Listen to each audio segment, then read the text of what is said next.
G'day guys, what's cracking? It's 3 o'clock in the morning and I'm out to show you the capabilities of the Z5 when it comes to astro. Now, as my wife said, no one, Ralph, in the entire world is up at 3 a.m. except mad photographers that are keen for epic Milky Way shots. So I've come down to a place on the Gold Coast that is able to point southwest where the Milky Way is. I've got a bit of a road. I'm standing in the middle of the road. Don't tell anyone, but I'm completely safe.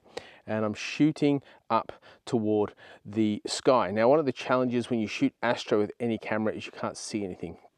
So I'm going to pull up my screen and I'm going to talk you through how I did what I did. Then I'm going to show you the results of that. Then I'm going to compare those results to what you get with a Z8. So you'll see exactly what you get from one camera to the other when it comes to astro. Now, the key when it comes to astro isn't so much the body, it's the lens. Nikon do this epic 20mm f1.8 lens, and it is my astro go-to lens.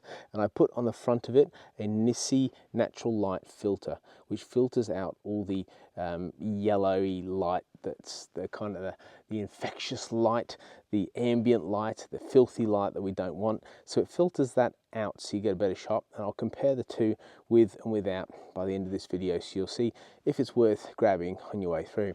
So I use an FTZ2 adapter on the Z5. I've mounted it on an angle, so you can either mount it like this or you can use an L bracket and mount it so it's actually upright rather than on the actual side of your tripod. And my particular stance tonight is because I want to get this road. I don't even know if you can see the road.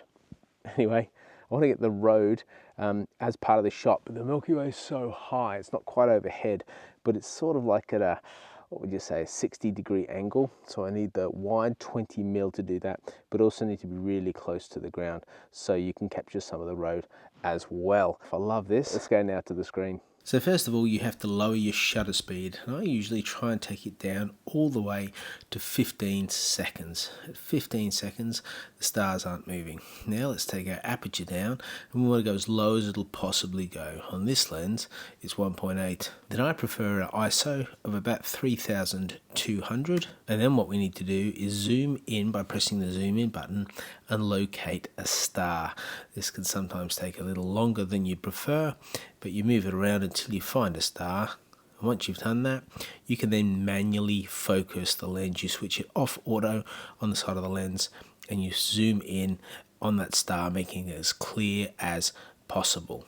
Once you've done that, you zoom back out, you put it on a 2-second timer. The 2-second timer reduces the shake when it comes to shooting the shot, and you're ready to go.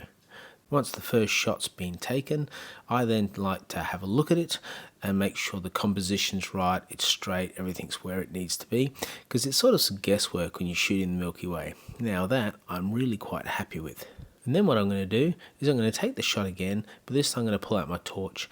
I'm going to light up the road and the trees, gives it a bit more pop and enables the image to complement the Milky Way rather than the Milky Way sitting with a very dark foreground that's not very interesting. That's what that looks like, and you can take several times with your flashlight depending on how strong it is and where you put it and what it looks like. That's another example of that. And then what I like to do is zoom in, just make sure those stars aren't trailing at all, that they're dots rather than little lines, and that means I've got my length of exposure on the shutter speed correct.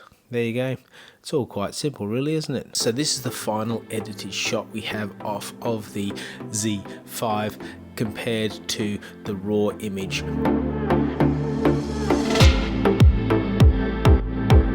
Now let's put the two raw images of the Z5 and the Z8 of the same shot next to each other.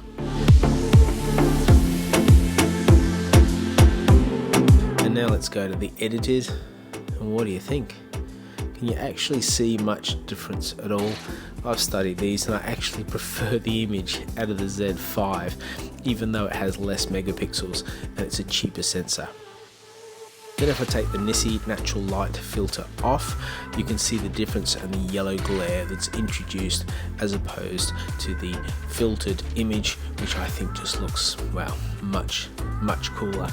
It's got a lot of the colours remain in the Milky Way. It doesn't have that yellow tinge that seems to take away from the punchiness that a Milky Way photo deserves.